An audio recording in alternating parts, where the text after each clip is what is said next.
I had been walking for what felt like hours, but the rational side of my mind kept reminding me it had just been mere minutes since I started. My legs were already feeling numb, and I had gone as far as I possibly could without completely losing any sense in my body and my mind. The blood loss was making me very dizzy, making me practically fall asleep on my feet, but the searing pain coming from the hole in my arm would keep jolting me awake. The top of the mountain felt a lot closer by now, so that gave me more hope and more will to continue on, even though it seemed as if I took another step, I might collapse for good.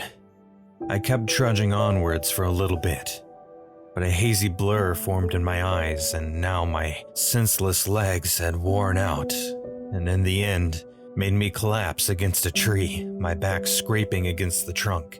Everything in me stung, screaming in relief when I finally gave them some rest for the first time in hours.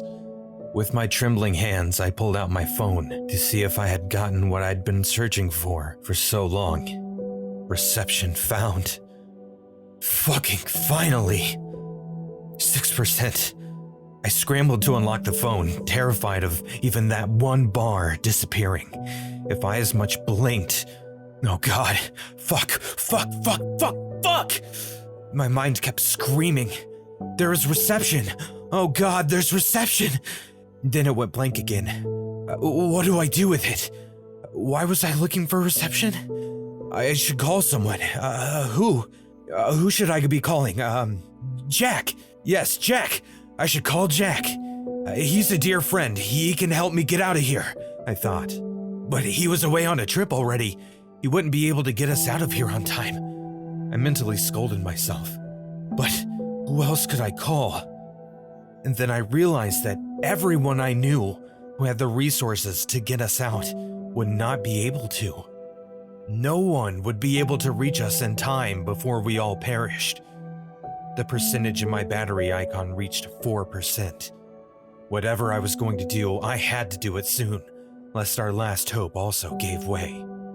Calling the police was what seemed to be the most responsible at the moment. Yeah, they could even trace us if need be, I reasoned to myself. So deciding to go for that, I hastily dialed 911, holding my breath in anticipation as the call rung. Yes, we would finally be rescued. We could leave this place alive. We could still leave this place alive. Not whole, but alive nonetheless. Hopefully. Maybe. My wife Hannah and I had been happily married for 10 years now, and in those 10 years, we've been on many trips. Some far, some near, but we haven't had a proper holiday getaway. A second honeymoon, if you will. So for our 10th anniversary, I decided to give her a big surprise. My best friend Nelson, who owned a few car dealerships in Fort Lauderdale, had certainly got a crap load of money, and a flair to spend it too. He had just purchased a small jet plane, just under $1 million. He also wanted to plan something for his girlfriend of 2 years, Wendy. He was going to propose to her, so after much deliberation, we decided to go for a couple's holiday together. While we were deciding the perfect place to go, Nelson's brother Barry invited us as guests to his newly renovated vacation home on the edge of the Bermuda Islands coast. Our destination now set, we got to ironing out further details for the trip. We had been planning this for months now. Finally, we were ready for the thing itself, a week-long trip to the Bermuda Islands. We arranged to fly from Fort Lauderdale to Bermuda that weekend. When the day itself came around, everything seemed to be going pretty smoothly. We packed everything we needed, didn't lose anything, our luggage or our companions on the way, so all in all, it was beginning to be a pleasant trip. Nelson, having recently learned how to fly the plane, was our designated driver for the trip. After clearance and all the official matters dealt with, we set off on our journey at around 10 a.m. Nelson was in the cockpit along with Barry. I wanted to get some shut-eye since I had stayed up all late at night busy packing with my wife. She, on the other hand, didn't seem tired one bit, bursting with excitement and giggling along with Wendy about things they wanted to do and the places they wanted to explore on the islands. It was a good sight to see before drifting off to dreamland. The next time I woke up, however, it was not a good sight to see. The first thing that I realized was that the shaking of the plane was what had woken me up. The next thing I saw were the worried faces of my companions, wondering what exactly was going on. I leapt up to go to the front of the plane to see what exactly was happening here. Before I could reach the cockpit though, Barry hurriedly came out of there and urged us to brace ourselves, because due to the storm over the Bermuda Islands, the plane was going out of control. I quickly went in there to see if there was anything I could do to help. We were trying our best to get back control of the plane, but all in vain, hoping that whatever the hell was happening would be over soon. Our prayers must not have been heard, as the next thing I know, the plane started rapidly nosediving. While we were fighting a losing battle, a weirdly unnatural storm started forming at the foot of the hill. It looked uncannily like a portal or something. We hurriedly contacted the National Guard just before we flew into the portal. Yeah, that didn't really bode well. The next thing I registered was the sound of screaming and wailing. Someone was pounding loudly somewhere. What followed a second later was the feeling of a searing pain as I moved to get up, enough to bring me to full awareness. I'd never felt this much agony before. Looking around, I realized that the plane had been destroyed from the front, taking Nelson, the victim. A thin metal sheet had been embedded in his chest. There was no chances that he would be alive at all. He was covered in so much blood, I couldn't even tell from where else it came from. I believe we had lost him on the impact. The sight was so horrific that it made me retch to my side. I couldn't even mourn the loss of my dearest friend when I got to know the source of all the commotion. Others were banging on the other side of the door trying to get to us. It seemed that the door had been jammed because of the impact. By the time I had gotten my wits about me, I realized that the pain I was feeling earlier was from a piece of metal debris that was firmly embedded in my arm. I tried to get up, tried to open the door from the inside. My practically damaged arm was not a good companion for this task, but we made do. After a bit, the door started to give and fell open. The others weren't really ready to see what was on the other side of the door. I couldn't even warn them of the impeding heartache and nightmares that were bound to follow. Utterly agonizing and horrified screams were the only thing going around for a bit, and then the retching joined in. Wendy's wails were the most heartbreaking sound I had ever heard in my whole life. As we were going through the stages of grief for such a huge loss, the smoke started to rise from the front of the plane. It was going to be on fire soon. Adrenaline made our senses come back to us as we saw the first licks of the crackling fire that were growing more intense by the minute. Barry, despite having lost his only brother mere minutes ago, took charge at once. He told us to get out and hurriedly take everything we could from the plane that might be of help. We didn't have much time before the fire reached the fuel tank and burned us all alive. We grabbed anything that our hands could reach and jumped out of the plane. We wanted to take Nelson with us, but we knew we couldn't be able to do so in time. After getting out, our first course of action was getting as far away from the place as possible, so if the plane burned eventually, we wouldn't be in the line of fire. The place our plane went down into was a tree line just on the other side of the cliffs.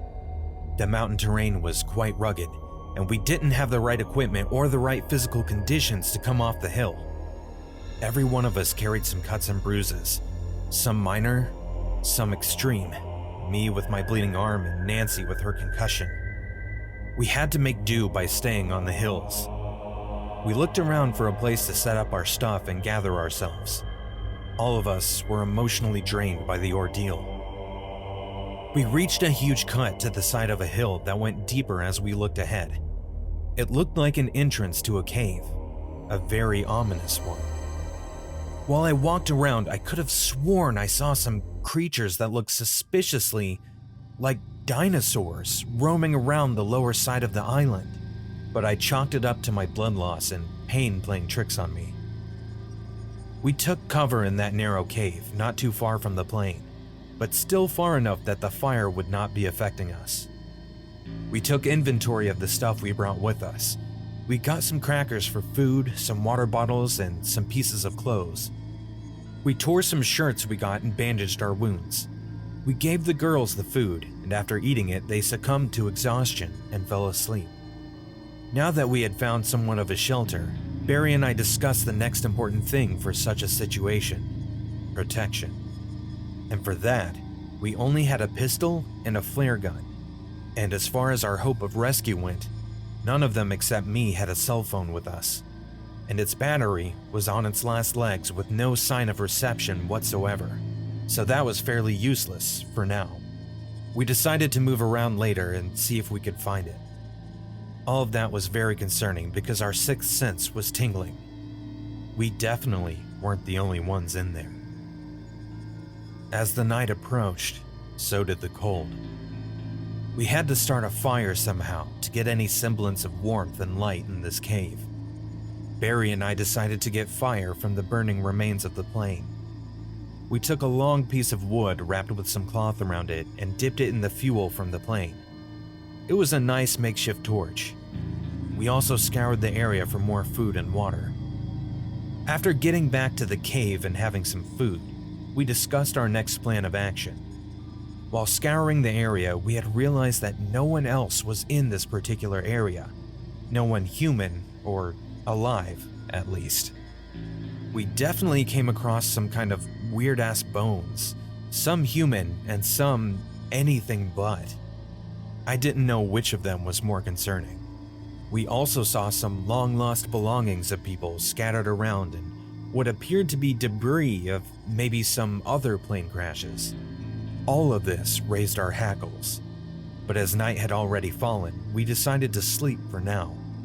Barry and I took turns at guarding the cave, waiting for what the next day had in store for us. I stumbled around, running as fast as I could, struggling to hold a limp Wendy on my back. She had already lost consciousness. Her concussion had gotten the better of her. My wife was running along with me.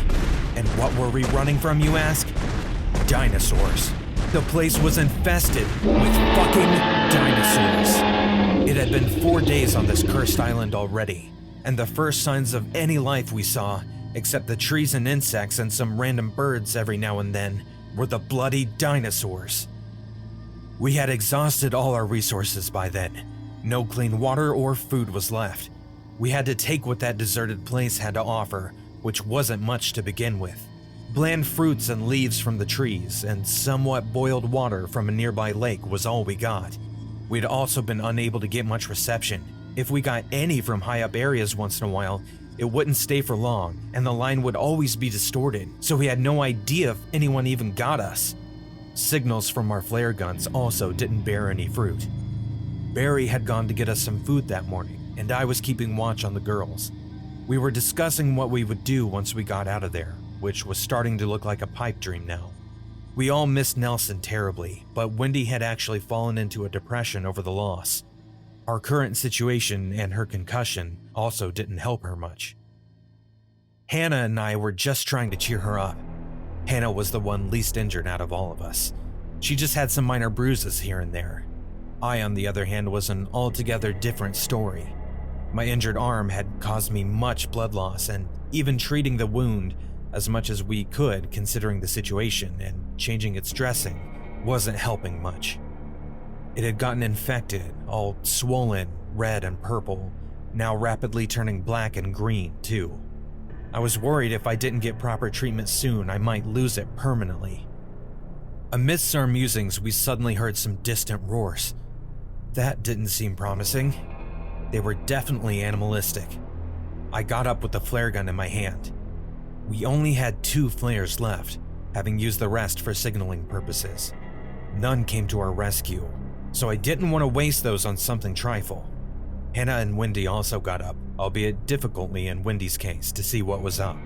"Shit!" was all I could register in the background. Somewhere deep inside me, my brain was shouting at me, telling me to move, to actually do something, but I couldn't. Not when I couldn't even comprehend what the hell I was looking at. Yeah, I had imagined the possibility, but I'd rather it stayed the imagination. I didn't want it to become a reality, thank you very much, but alas, it had become a reality nonetheless. A dinosaur. A huge dinosaur. There was a bloody dinosaur right in front of my eyes. And from the looks of it, it was coming right towards us. Towards the cave, I belatedly realized. It was rapidly coming closer and closer towards us. I knew I was losing precious moments. I had to do something, anything, but my body wouldn't move. It felt like an out-of-body experience. Frustrated yelling went to waste, so the girl started shaking me to get me out of my stupor. The dinosaur was right at us. It was easily about 15 feet long with a wide open mouth. Wait, wide open mouth? It was going to swallow us whole. I targeted the flare gun, and just as it was closing in, ready to gulp us all, I took a shot. It went right in, embedding itself on the roof of its mouth. The creature stumbled back, roaring in agony. But this temporary distraction had given us all a momentary reprieve. We took it and ran. We ran as if we had never run before. We ran as if the devil itself was at our heels, which admittedly wasn't that far off from the mark. We went towards the woods so that it wouldn't be able to see us clearly amidst the dense trees. But soon Wendy couldn't run anymore. She was exhausted and adrenaline could only get you that far. Now I had to carry her on my back to get any further, but we still kept forward. It didn't last long though. The dinosaur had recovered and now had given chase. Soon it was right behind us, rapidly moving. In our blindness to just run, we didn't realize that we were moving towards the end of the cliff. We stopped at the dead end. Damn it! This would be an excellent time for Barry to pop up, I thought. We looked back at the creature. It was moving towards us, slowly, as if mocking us. Its head was hung low to the ground, but it kept its eyes on us, and I couldn't look away from its eyes. A million thoughts and ideas were going through my head at once, but none more pronounced than praying for someone to save us. I didn't know what to do anymore. If we moved forward, the dinosaur would attack us, and if we stayed still, it would still certainly attack. Moving back was certainly a death sentence. I felt my wife anxiously tugging on my arm, and as I turned to face her, her eyes were begging me to save us from the situation we were in. She must have seen something there in my eyes, for soon the tugs turned into comforting squeezes. And just like that, the adrenaline exploded in my body once again. I decided to not be the sitting duck and to do something at the very least. I turned to the creature and fired the last flare I had left. It struck it in its right eye. Deafening growls echoed all over as I took Hannah's hand and started running towards our right, which was spread out a bit. I could feel Wendy shifting around on my back, and I hoped desperately she would wake up soon. The added weight was slowing us down and making me numb. The dinosaur, now mad beyond belief and maybe sensing its prey was moving away, gave another mighty roar and gave chase once again, and soon it was again upon us. It lunged for us, deciding to stop playing with its prey. We were about to enter the woods again when I heard Hannah scream in agony, "Fuck, fuck, fuck!" I turned around to see and found she was slammed to the ground. The damned creature had torn at her back. Along with the back of her shirt, huge chunks of flesh were also gone. The sight made me sick, but what was more horrifying was that it was coming back for another attack. I felt rooted at the spot, absolutely horrified. Just as the dinosaur was about to finish off my wife, 3 rapid gunshots rang, followed by some mighty screams by the creature. And suddenly Barry was right in front of us, hauling up Hannah over his shoulder in a single motion. He started running towards the forest, shouting at me to move. Only then could I feel my body start to move again. Barry's condition, what with torn clothes and flesh here and there, told of his own run-in with the creatures. And I realized the truth of that when the howls of other creatures also started to join in with the injured screams and wails. As we kept running for our lives, I spotted a phenomenon similar to the day we crashed happening at the side of a clearing. It was the same portal I saw 4 days ago. If we had entered this cursed place with that thing, maybe we could also leave. I told this to Barry and we decided it was worth a shot, and we started running straight towards it. The dinosaurs were gaining ground once again, but our possible escape was almost in reach. Just a little further, and that's it. The adrenaline coursing through our veins was giving us that last push to make it towards the portal. It felt within arm's reach now. We can make it. We were almost safe. And just as we reached it and crossed the portal, we heard a loud bang as we saw a 747 jet crashing into the ocean. Barry and I exchanged a look. After 4 days of being stranded on that island, we had made it. And considering the roar coming from behind us where the portal had now closed off, we had brought along a guest.